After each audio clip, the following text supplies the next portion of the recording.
아니옵니다. 오늘 그 장부를 넘기면 반드시 사람이 다치옵니다. 그 말은 관아에서 내려온 명도 아니었고 점쟁이의 예언도 아니었사옵니다. 그저 강가마을에서 가장 말없던 아이 11살 혜인의 입에서 조용히 흘러나온 말이었사옵니다. 사람들은 웃었사옵니다. 아이의 말 한마디가 무엇을 바꾸겠사옵니까?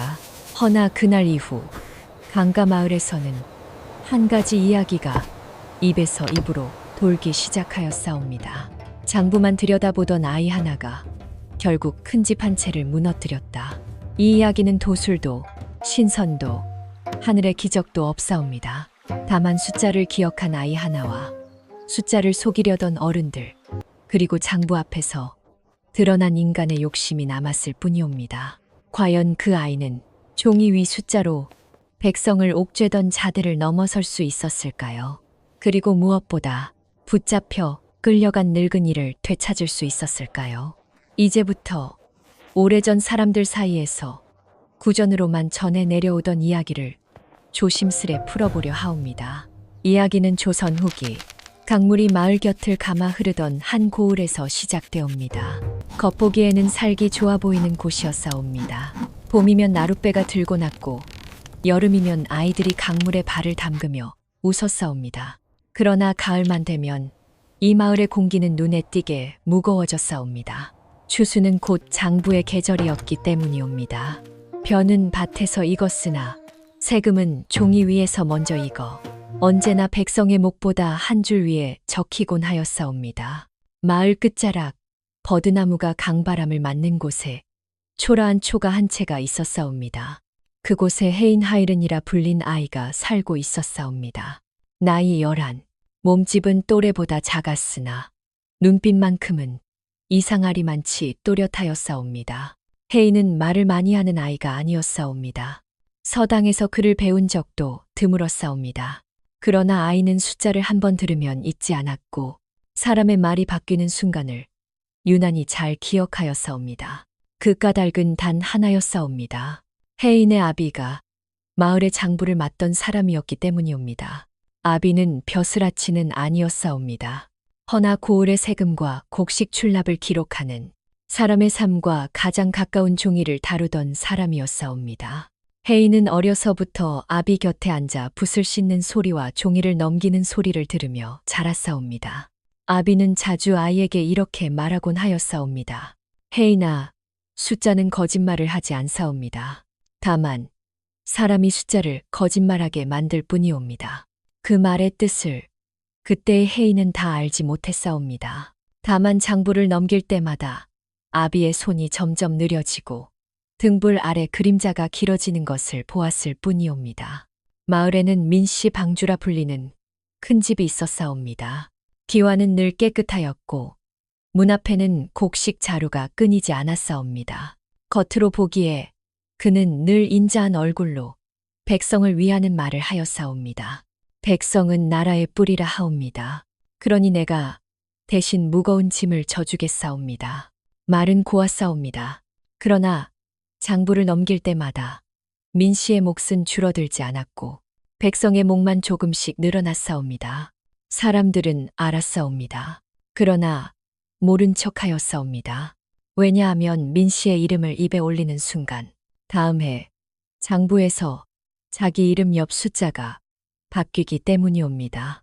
혜인의 아비는 그런 숫자를 그대로 적기를 꺼려하였사옵니다. 그렇다고 대놓고 맞서 싸우는 성정도 아니었사옵니다. 그저 있는 그대로 적으려 했을 뿐이옵니다. 그의 늦가을, 아비는 밤늦도록 장부를 들여다보며 종이 귀퉁이를 손톱으로 긁고 있었사옵니다. 마치 덧칠된 머가래를 확인하려는 사람처럼 말이옵니다. 혜인이 조심스레 물었사옵니다. 아비, 종이가 왜 그러하옵니까? 아비는 한참 말이 없었사옵니다. 그리고 아이의 머리를 천천히 쓰다듬으며 낮게 말하였사옵니다. 내일은 집에 있어야 하옵니다. 그 말이 아비가 남긴 마지막 말이었사옵니다. 다음 날 아비는 장부를 들고 고을로 나갔고 다시는 돌아오지 않았사옵니다. 사람들은 말하였사옵니다. 강가에서 미끄러졌다 하였고 길에서 쓰러졌다 하였사옵니다. 그러나 그날 밤 누군가 혜인의 집 주위를 조용히 돌다 사라졌사옵니다. 문을 두드리지도 말을 걸지도 않았사옵니다.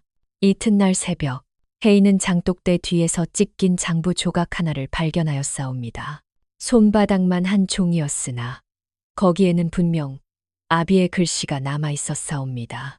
그리고 덧칠된 먹 아래에서 숫자가 바뀌어 있었사옵니다. 그 순간 혜인은 알았사옵니다. 아비의 죽음이 사고가 아니라는 것을, 그리고 장부는 사람을 죽일 수도 있다는 것을 말이옵니다.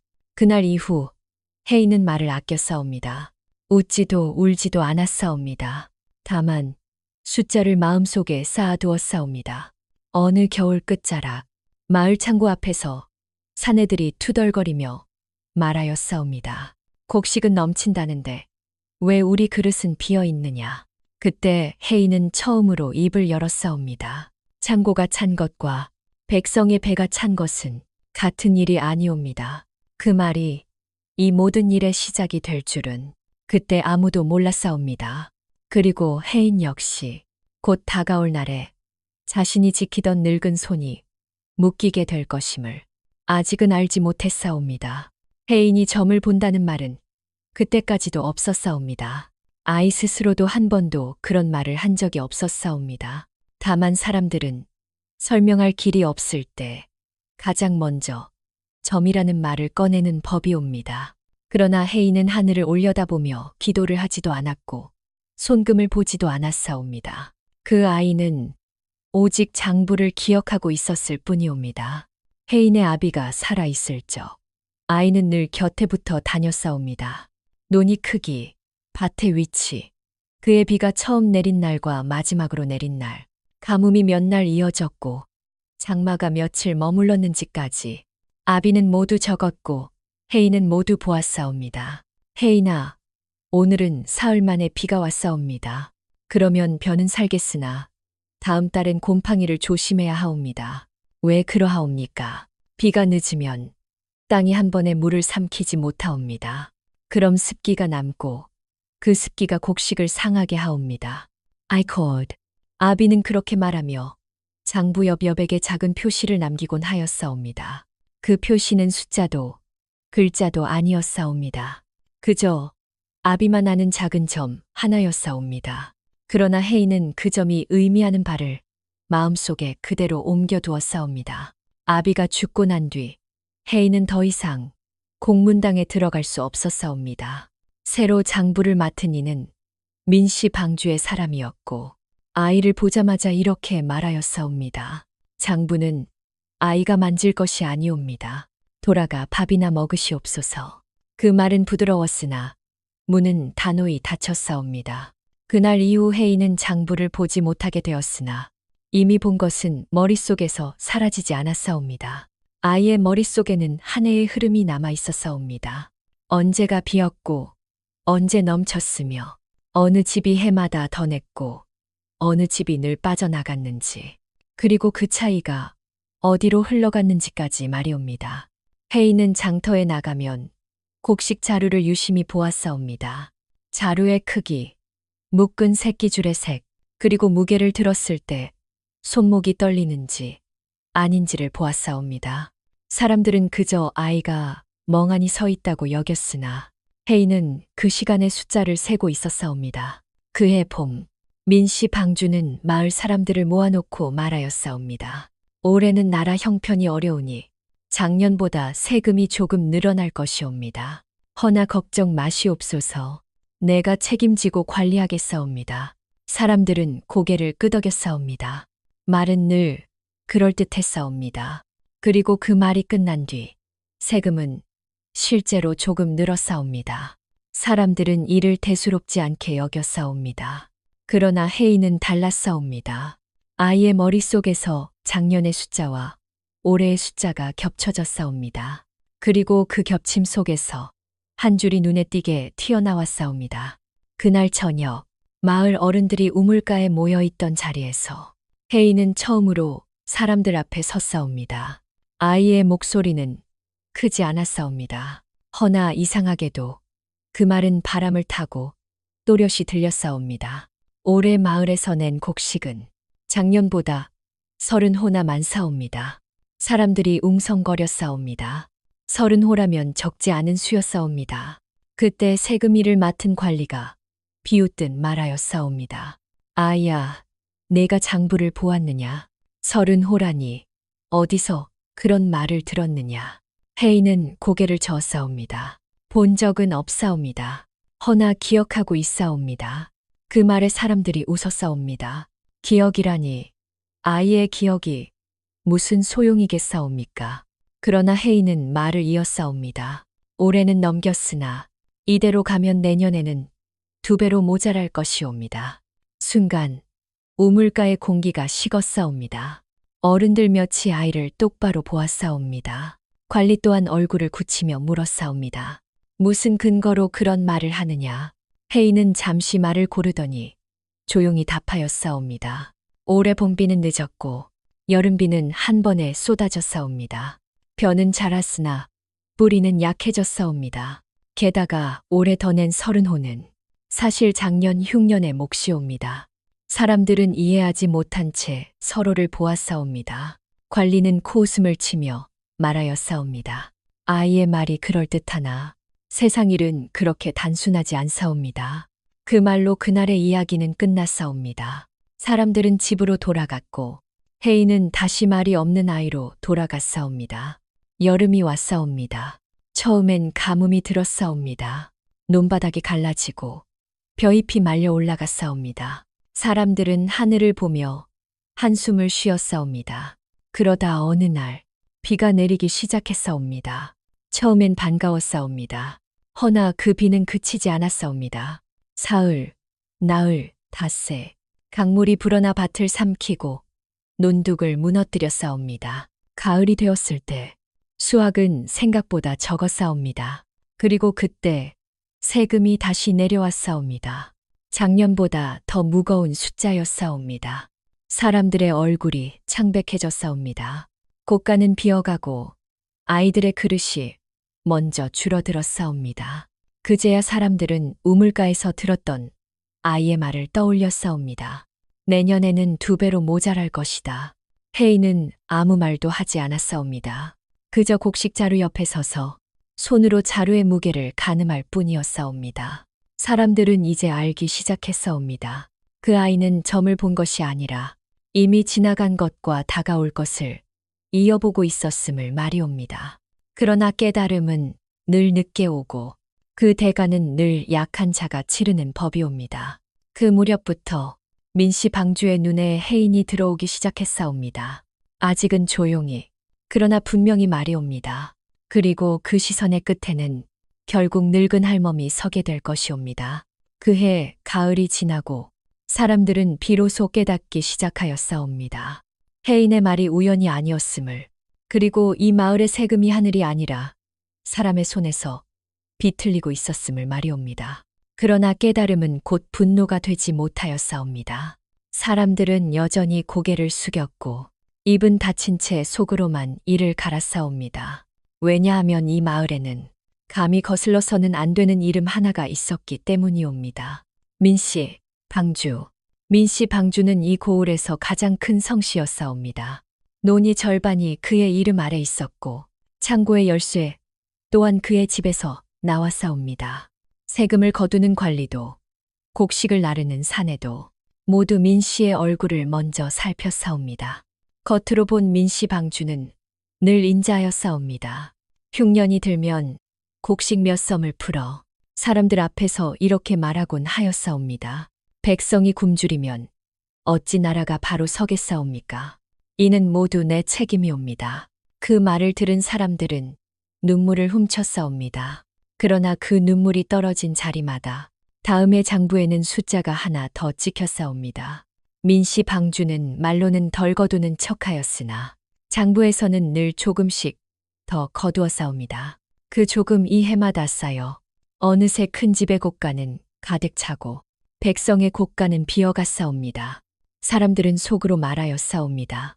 민씨가 없으면 더 힘들어진다. 그 말은 절반만 참이었사옵니다.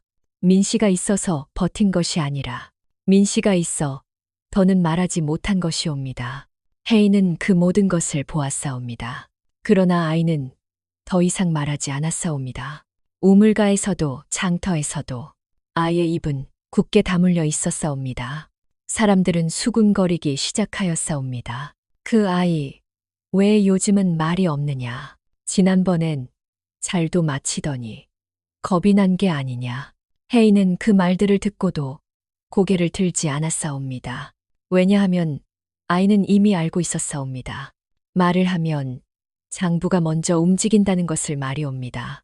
혜인의 아비가 죽던 날을 아이는 단 하루도 잊지 않았사옵니다. 아비는 그날 밤 장부를 덮지 않았사옵니다.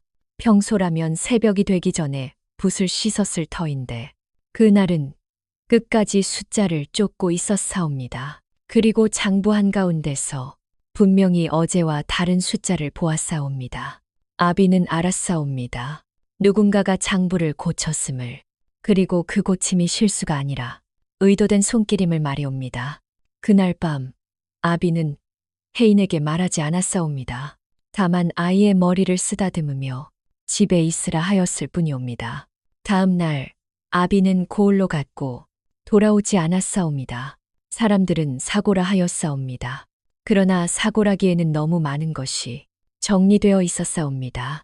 아비가 쓰던 붓은 사라졌고 장부의 몇 쪽은 깔끔히 뜯겨 있었사옵니다. 마치 누군가 이 사람은 여기까지다 하고 정해놓은 것처럼 말이옵니다. 그 뒤로 민씨 방주의 집에서는 아비의 이름이 다시는 오르내리지 않았사옵니다. 사람들 또한 그 이름을 꺼내지 않았사옵니다. 이름을 부르는 순간 자기 집 장부가 떠오르기 때문이옵니다. 혜인은 그 침묵 속에서 자라났사옵니다. 아이는 이제 숫자를 입 밖으로 내지 않았고 오직 눈으로만 세기 시작하였사옵니다. 누가 창고에서 곡식을 얼마나 꺼내는지, 누가 세금 자루를 남몰래 바꾸는지, 그리고 그 자루가 어느 집으로 들어가는지까지 말이옵니다. 혜인은 그 모든 것을 마음속 장부에 적어 내려갔사옵니다. 종이는 없었으나 아이의 머릿속에는 이미 장부가 한 권 더 생겨나고 있었사옵니다. 그 무렵 민씨 방주는 사람들 앞에서 더욱 인자해졌사옵니다. 웃음은 깊어졌고 말은 더 고와졌사옵니다. 마을 사람들은 속으로 이렇게 말하였사옵니다. 저리 인자한 분이 설마. 그러나 이야기는 늘 이렇게 전해지옵니다. 가장 도리를 말하는 자가 가장 장부를 고치는 법이옵니다. 민씨 방주는 도리를 말할수록 장부를 더 자주 넘겼사옵니다. 그리고 그 장부가 넘겨질 때마다 혜인의 아비의 죽음은 더욱 말하지 말아야 할 일이 되어갔사옵니다. 혜인은 그 사실을 알고 있었사옵니다. 그래서 아이는 조용히 입을 닫았사옵니다. 지금은 말할 때가 아니라는 것을 아이는 누구보다 잘 알고 있었사옵니다. 그러나 침묵은 오래 숨길 수 있는 것이 아니옵니다. 침묵이 길어질수록 누군가는 그 침묵의 뿌리를 찾으려 하기 때문이옵니다. 그 무렵부터 민씨 방주의 눈길이 혜인의 초가 쪽으로 향하기 시작하였사옵니다. 아직은 부르지 않았고 아직은 묻지 않았사옵니다. 그러나 그 시선은 분명히 말하고 있었사옵니다. 그 아이는 알고 있다. 그리고 그 눈길의 끝에는 결국 혜인 혼자가 아니라 늙은 할멈의 그림자가 함께 드리워지게 될 것이옵니다. 그날은 가을 끝자락이었사옵니다. 서늘한 바람이 들판의 슑집을 훑고 지나가고 마을 사람들은 하나둘 정자 앞마당으로 모여들었사옵니다. 해마다 그렇듯 그날은 세금을 확인하고 장부를 대조하는 날이었사옵니다. 사람들은 이미 익숙해져 있었사옵니다. 고개를 숙이고 이름이 불리면 앞으로 나가 적힌 숫자를 보고 돌아서는 날이옵니다. 정자 한가운데에는 상위에 장부가 펼쳐져 있었사옵니다. 두툼한 종이, 반듯한 글씨, 겉으로 보기에 흠잡을 데 없는 장부였사옵니다.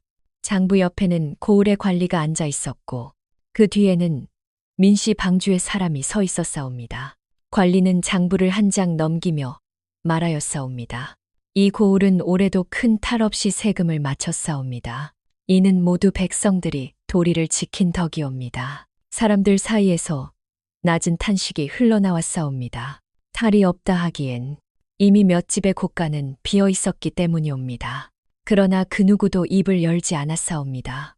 이 자리에서 말 한마디는 곧 내년 장부 한 주를 더 무겁게 만들 뿐이옵니다.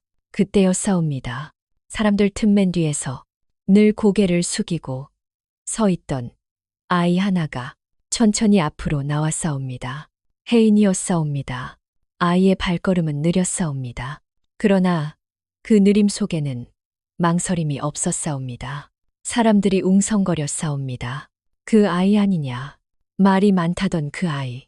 혜인은 장부가 놓인 상 앞에 멈춰 섰사옵니다. 관리와 민씨의 사람이 아이를 내려다보았사옵니다.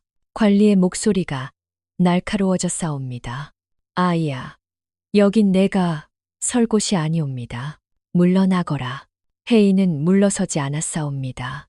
아이의 눈은 장부 위에 고정되어 있었사옵니다. 그리고 잠시 숨을 고른 뒤 아주 또렷하게 말하였사옵니다. 이 장부가 참이라면 우리 마을은 이미 3년 전에 굶어 죽었어야 하옵니다. 순간 정자 마당의 공기가 받친 듯 고요해졌사옵니다. 바람 소리도 사람들의 숨소리도 잠시 사라졌사옵니다. 사람들은 서로의 얼굴을 보았사옵니다. 누군가는 놀랐고 누군가는 두려워하였사옵니다. 관리의 얼굴이 붉어졌사옵니다. 네가 무슨 말을 하는 것이냐. 혜인은 고개를 들고 관리와 눈을 맞추었사옵니다.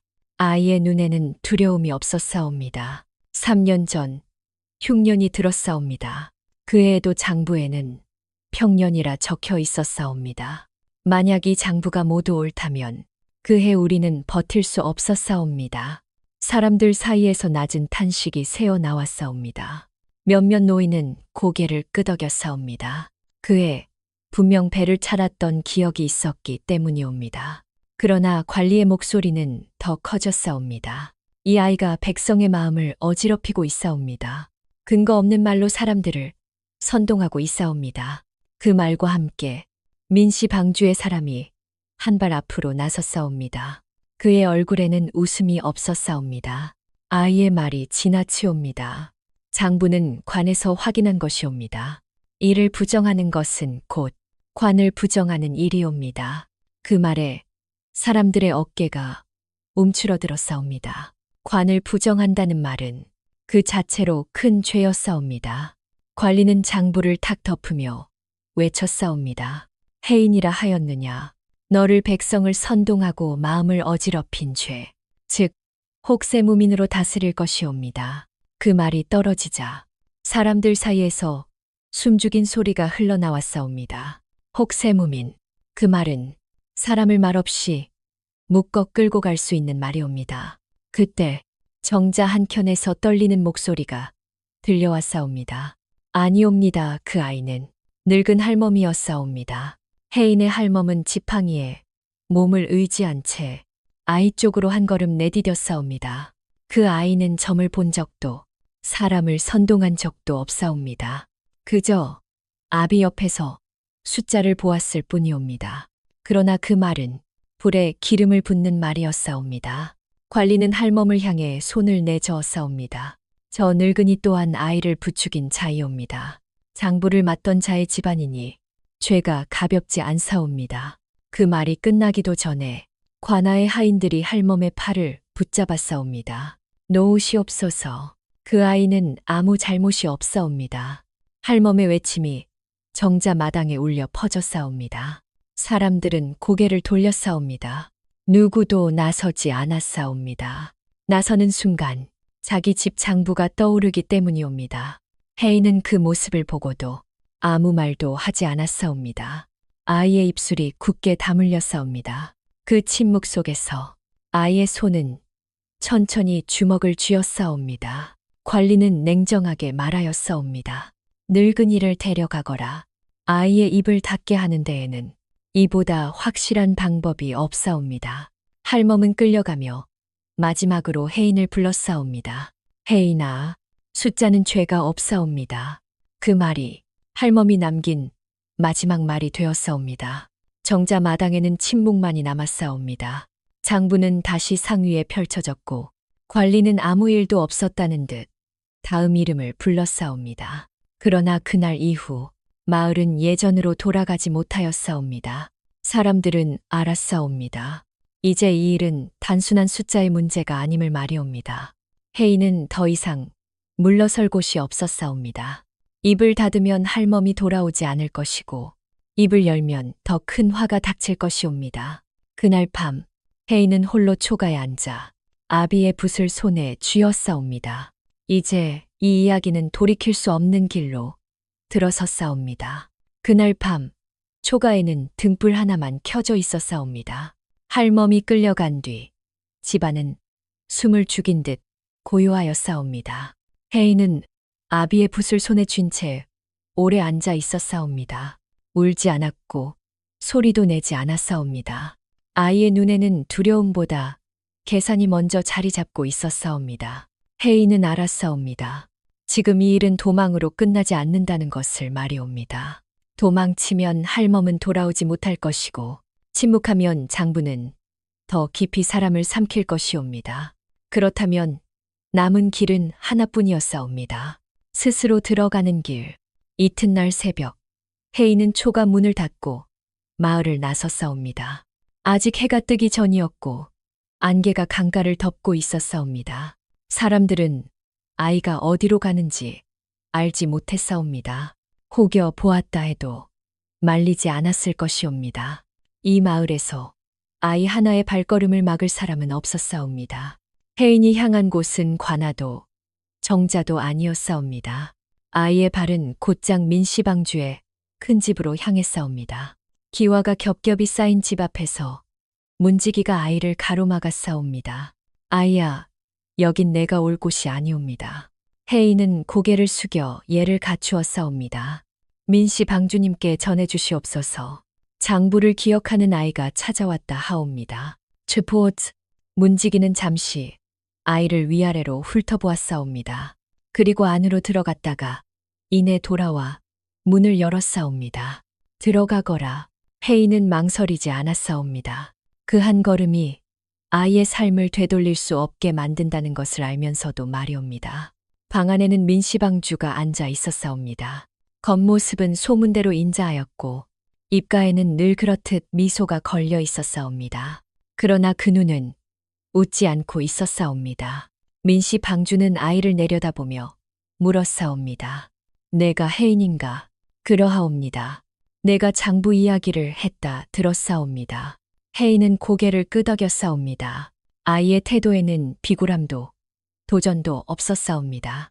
그저 담담하였사옵니다. 민씨방주는 잠시 아이를 바라보다가 마침내 입을 열었사옵니다. 그래서 내가 여기까지 와서 원하는 것이 무엇이옵니까? 그 질문은 부드러웠으나 그 속에는 분명한 뜻이 담겨 있었사옵니다. 말해보아라.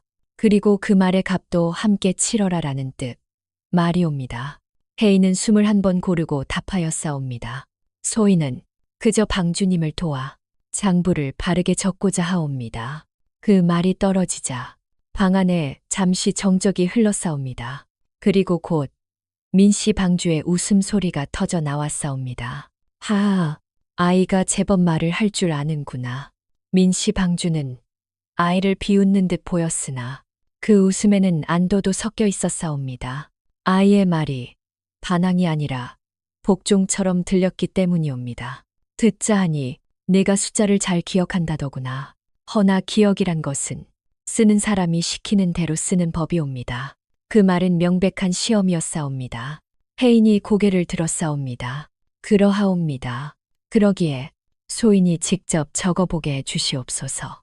민씨, 방주의 눈썹이 미세하게 움직였사옵니다. 적어보게 해달라.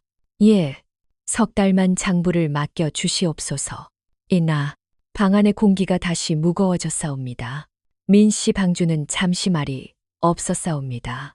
아이의 얼굴을 찬찬히 살폈사옵니다. 그 눈길에는 계산이 담겨 있었사옵니다. 석 달이라 그 짧은 동안 내가 무엇을 할 수 있겠느냐. 혜인은 주저하지 않았사옵니다. 만약 소인이 적은 장부에 한 줄이라도 그릇됨이 있다면 소인이 모든 죄를 뒤집어 쓰겠사옵니다. 민씨 방주의 눈이 가늘어졌사옵니다. 모든 죄라니 아이의 입에서 나올 말이 아니옵니다. 그때 혜인은 마지막 말을 꺼냈사옵니다. 아이의 목소리는 여전히 낮았으나 그 말은 방안을 가르듯 또렷하였사옵니다. 그 죄가 무겁다면 할멈의 죄까지도 소인이 대신 받겠사옵니다. 그 순간 민씨 방주의 웃음이 그렇사옵니다. 잠시 후 그는 다시 웃었사옵니다. 이번엔 더 크게, 더 오래 웃었사옵니다. 재미있구나. 아이가 제 목숨을 담보로 걸다니. 민씨 방주는 이미 계산을 끝낸 얼굴이었사옵니다. 아이 하나가 장부를 적는다고 해서 자신의 판이 흔들릴 리 없다고 여겼사옵니다. 오히려 모든 책임을 아이에게 씌울 수 있는 더없이 좋은 기회라 생각하였사옵니다. 좋다. 석 달이다. 그동안 내가 장부를 맡아보아라. 혜인의 가슴이 잠시 뛰었사옵니다. 그러나 아이는 고개를 깊이 숙였사옵니다. 은혜를 잊지 않겠사옵니다. 민씨, 방주는 손을 내저었사옵니다. 은혜라 생각지 말거라. 그저 네가 쓸모가 있을지 없을지 한번 보려는 것뿐이옵니다. 그리하여 혜인은 민씨 방주의 집에서 장부를 적게 되었사옵니다. 사람들은 그 사실을 알지 못했사옵니다. 알았다 해도 믿지 않았을 것이옵니다. 아이 하나가 그 거대한 집 안으로 스스로 들어갔다는 것을 말이옵니다. 그러나 이때부터였사옵니다.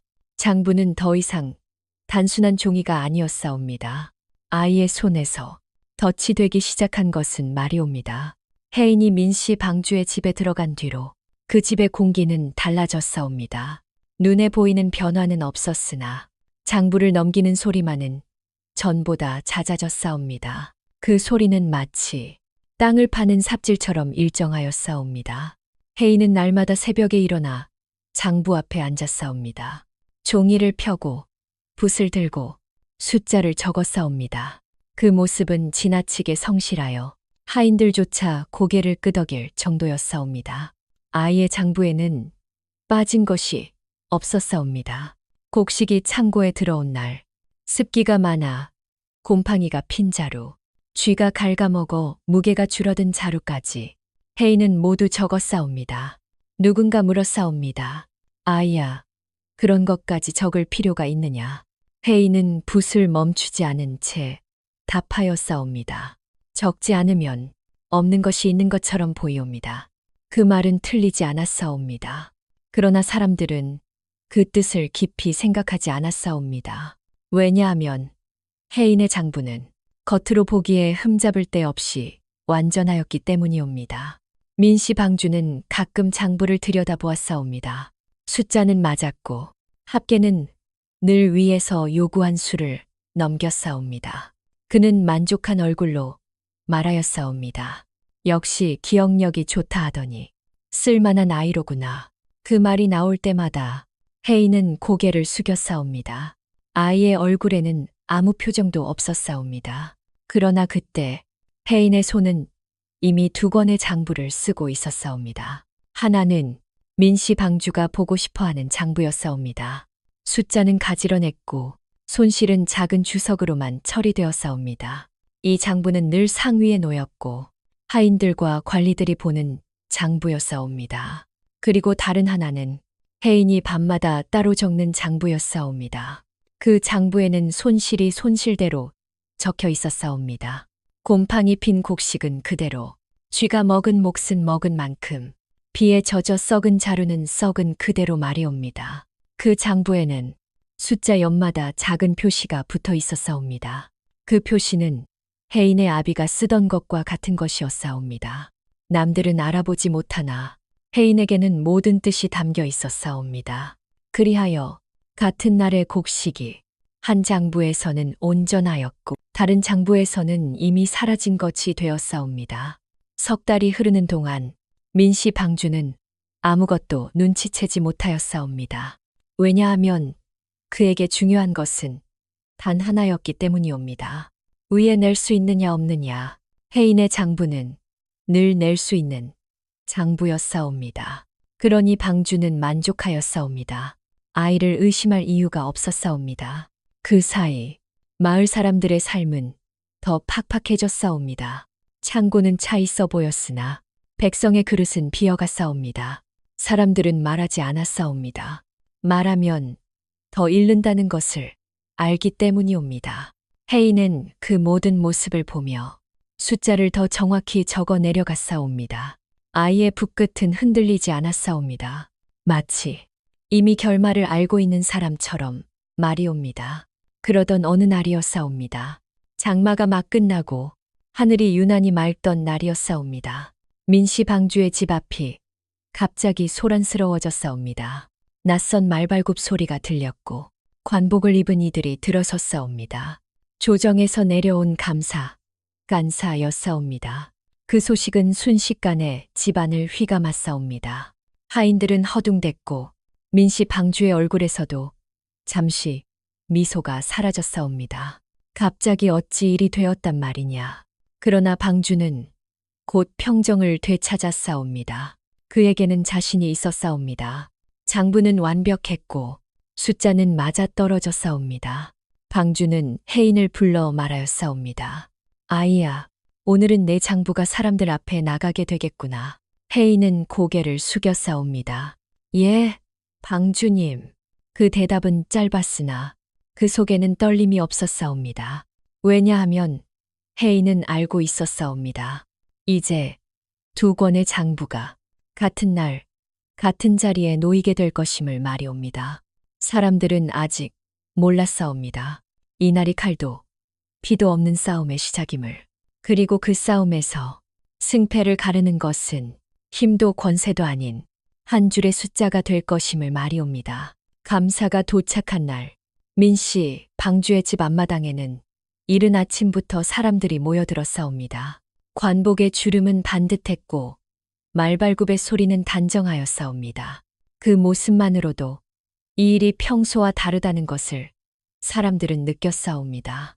감사는 먼저 마을 장부를 펼쳤사옵니다. 다음으로 곡식 창고의 기록을 불러오게 하였고 마지막으로는 각 집에서 보관하던 납부 증표를 모아오게 하였사옵니다. 그는 말이 적은 사람이었사옵니다. 그저 숫자를 보며 조용히 장부를 넘겼사옵니다.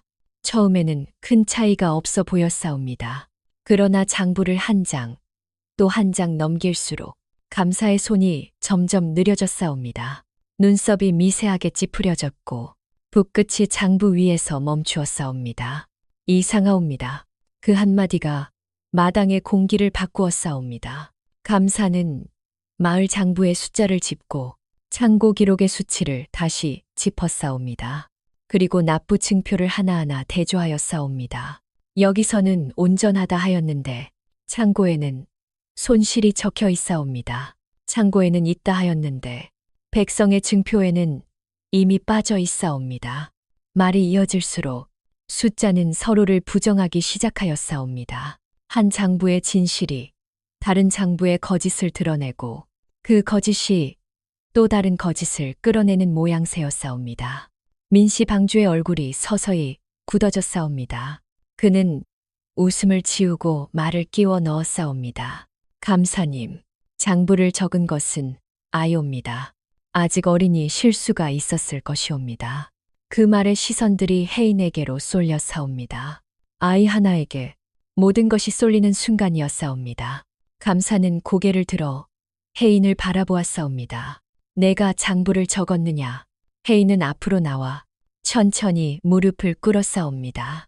그 동작에는 서두름도 두려움도 없었사옵니다. 그러하옵니다.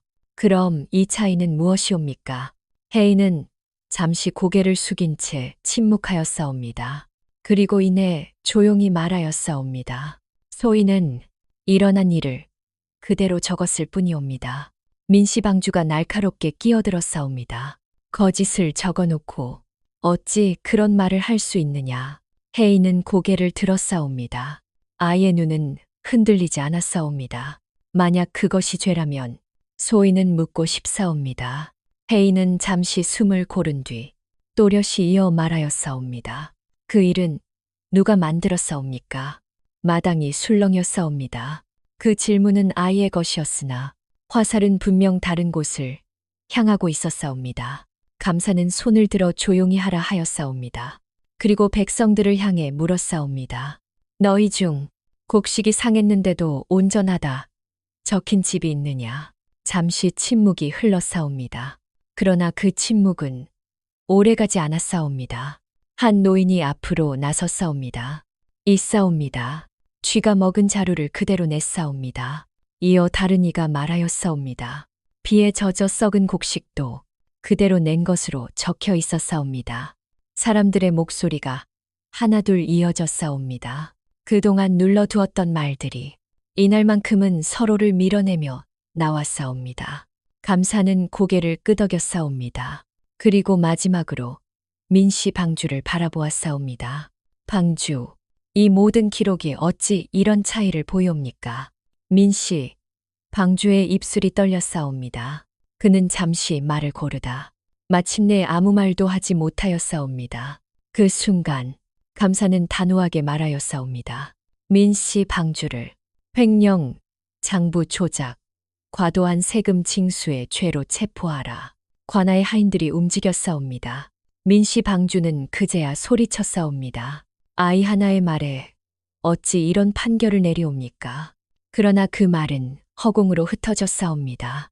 이날 말한 것은 아이가 아니었사옵니다. 장부가 말했사옵니다. 잠시 후 관아 쪽에서 소식이 전해졌사옵니다. 혜인의 할멈이 풀려났다는 말이었사옵니다.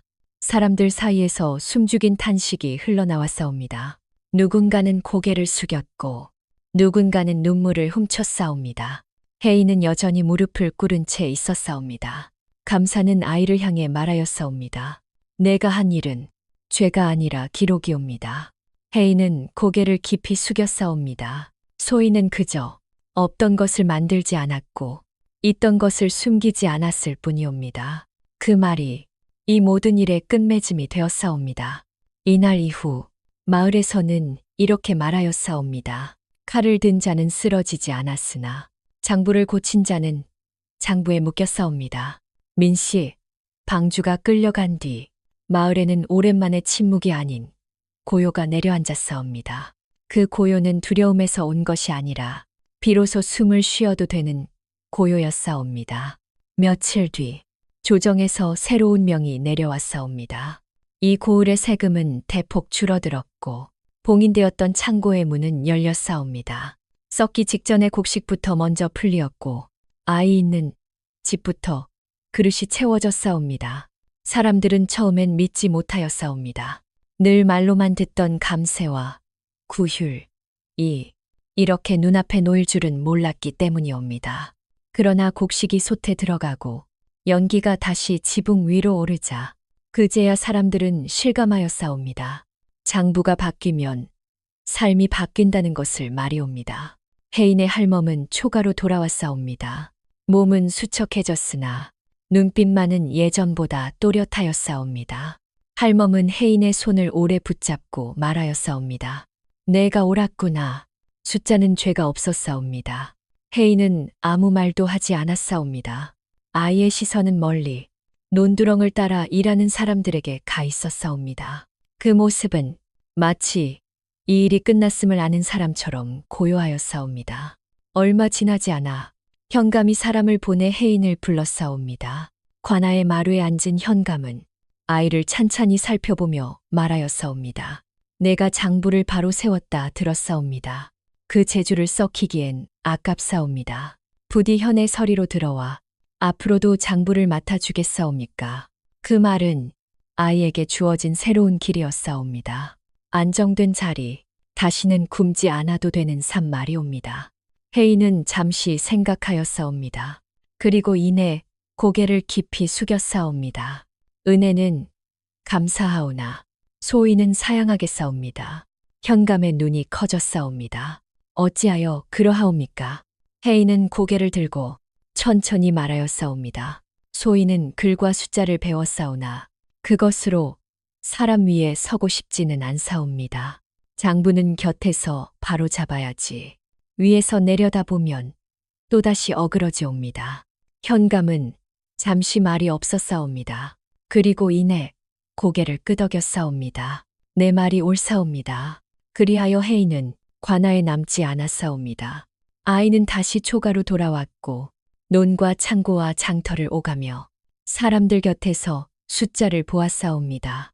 어느 날 마을 아이들이 혜인에게 물었사옵니다. 형아, 장부가 무섭지 않사옵니까? 혜인은 잠시 웃다가 이렇게 답하였사옵니다. 장부는 사람을 죽이지 않사옵니다. 아이들은 고개를 갸웃하였사옵니다. 혜인은 말을 이었사옵니다. 사람의 욕심이 사람을 죽이옵니다. 장부는 그저 그 욕심을 적어 놓을 뿐이옵니다. 그 말은 오래도록 마을에 남았사옵니다. 사람들은 이후로 이렇게 이야기하였사옵니다. 글을 안다고 모두 현명한 것이 아니고 숫자를 센다고 모두 바른 것이 아니며 도장을 찍는 자리가 높을수록 그 손은 더 무거워야 한다고 말이옵니다. 이 이야기는 기적도 신령도 없었사옵니다. 다만 매일의 선택이 있었고 적을 것을 적고 숨기지 않았을 뿐이옵니다. 그러나 그 선택들이 쌓여 한 마을의 굶주림을 멈추었사옵니다. 그래서 옛사람들은 이 이야기를 이렇게 마무리하였사옵니다. 큰 일을 이루는데 반드시 신통력이 필요한 것은 아니옵니다. 매일의 바른 선택이 가장 무서운 힘이옵니다. 이제 이야기는 모두 끝났사옵니다. 아이 혜인의 이야기는 여기서 더 이어지지 않사옵니다. 허나 이 이야기가 남긴 말은 오늘을 사는 우리에게도 여전히 말을 걸고 있사옵니다. 사람들은 종종 묻사옵니다. 이 아이는 무엇으로 세상을 바꾸었는가? 지혜였는가? 용기였는가? 아니면 특별한 재주였는가? 그러나 이야기를 끝까지 들은 이라면 알 것이옵니다. 혜인은 세상을 뒤집지 않았사옵니다. 다만 세상이 외면하던 것을 그대로 적었을 뿐이옵니다. 이 이야기에는 신통한 힘이 없사옵니다. 하늘이 내려준 예언도 없고 귀신이나 신선이 나타나 도와주지도 않았사옵니다. 오직 사람이 있었고 그 사람이 매일같이 하는 선택이 있었을 뿐이옵니다. 아비는 숫자를 속이지 않았고 그 대가로 목숨을 잃었사옵니다. 민씨 방주는 숫자를 고쳤고 그 고침이 쌓여 스스로를 묶었사옵니다. 혜인은 숫자를 숨기지 않았고 그 선택으로 마을을 살렸사옵니다. 여기서 옛사람들은 이렇게 말하였사옵니다. 글을 안다는 것은 힘이 아니라 짐이옵니다. 글과 숫자는 본디 칼보다 날카롭사옵니다. 그러나 그 칼은 스스로 움직이지 않사옵니다. 쥔 손이 어디로 향하느냐에 따라 사람을 살리기도 하고 죽이기도 하옵니다. 이 이야기에서 가장 무서운 것은 악인이 아니었사옵니다. 민씨 방주는 어디에나 있는 얼굴이었사옵니다. 말을 잘하고 도리를 입에 달고 살며 늘 백성을 위한다고 말하던 사람이옵니다. 정말 무서운 것은 그 말을 의심하지 않았던 침묵이었사옵니다. 마을 사람들은 알고 있었사옵니다. 곡식이 줄어든 것도 세금이 이상하게 늘어난 것도 말이옵니다. 허나 그들은 이렇게 생각하였사옵니다. 설마 내가 나서서 바꿀 수 있겠는가? 내가 입을 열면 내 집이 먼저 망할 것이다. 그 침묵이 쌓여 한 아이의 아비가 죽었고 한 마을이 굶주렸사옵니다. 그래서 이 이야기는 용감한 아이의 영웅담이 아니옵니다. 침묵의 값이 무엇인지를 묻는 이야기이옵니다. 또한 이 이야기는 이렇게도 말하옵니다. 큰일은 하루아침에 벌어지지 않사옵니다. 민씨, 방주의 죄는 어느 날 갑자기 생긴 것이 아니옵니다. 오늘 한 줄 고친 장부, 내일 한 자루 덜픈 곡식, 그 작은 선택들이 모여 결국 사람을 죽이는 결과를 낳았사옵니다. 반대로 혜인의 선택 또한 하루아침에 기적을 만들지 않았사옵니다. 그저 매일 없는 것을 없다고 적고 상한 것을 상했다고 적었을 뿐이옵니다. 그러나 그 매일의 발음이 쌓여 권세를 무너뜨리고 굶주린 사람을 살렸사옵니다. 이것이 바로 옛 이야기가 우리에게 남긴 가르침이옵니다. 인과는 하늘에서 떨어지지 않사옵니다. 인과는 오늘의 선택에서 시작되옵니다. 사람들은 종종 말하옵니다. 나는 힘이 없으니 어쩔 수 없다. 나는 작은 사람이니 세상은 변하지 않는다. 그러나 이 이야기는 조용히 고개를 저옵니다. 혜인은 높은 자리에 오르지 않았고 칼을 들지도 않았사옵니다. 그저 붓 하나로 거짓을 거짓이라 적었을 뿐이옵니다. 그래서 이 이야기는 어떻게 권력을 잡을 것인가를 말하지 않사옵니다. 대신 이렇게 묻사옵니다. 당신이 가진 작은 자리에서 오늘 무엇을 외면하지 않을 것인가? 이 이야기를 듣고 난 뒤 혹여 마음 한켠이 불편해졌다면 그것이 바로 이 이야기의 몫이옵니다. 옛 이야기는 위로를 주기보다 사람의 등을 똑바로 세우기 위해 존재하옵니다. 이제 이 이야기를 전하는 자의 말이 남았사옵니다. 이 이야기가 마음에 남으셨다면 그 마음을 혼자만 품지 마시옵소서. 이야기는 나눌 때 살아 움직이옵니다. 지금 이 순간 이야기를 좋아하신다면 좋아요를 눌러주시옵고 이와 같은 옛 이야기와 사람 사는 이야기를 계속 만나고 싶으시다면 구독으로 함께 해주시옵소서. 한 번의 눌림이 또 하나의 이야기를 살리옵니다. 한 번의 나눔이 누군가에게는 오늘을 버티는 힘이 되옵니다. 이야기를 끝까지 들어주신 여러분께 깊이 감사드리옵니다. 다음에도 신통력은 없으나 마음을 흔드는 이야기로 다시 찾아뵙겠사옵니다. 부디 오늘 하루도 당신의 장부에 부끄럽지 않은 한 줄이 적히기를 바라옵니다.